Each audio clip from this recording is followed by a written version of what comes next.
ഹജ്ജ് വേളയിൽ മാനവികതയുടെയും മനുഷ്യത്വത്തിന്റെയും നിരവധി മുഹൂർത്തങ്ങളാണ് ദൃശ്യമായത്.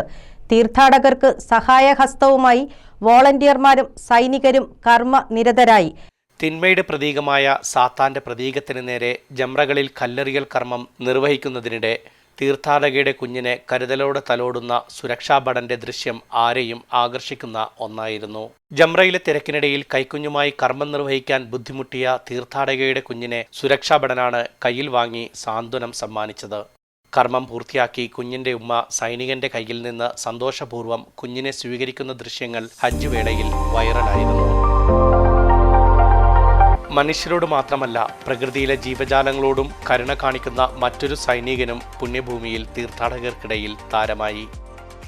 കടുത്ത അന്തരീക്ഷ താപത്തെ തുടർന്ന് തളർന്നു വീണ പ്രാവിന് കുടിവെള്ളം കൊടുത്ത് ജീവൻ നഷ്ടപ്പെടാതെ സംരക്ഷിച്ചതും ഹജ്ജ് ഡ്യൂട്ടിയിലുണ്ടായിരുന്ന സൈനികനാണ്.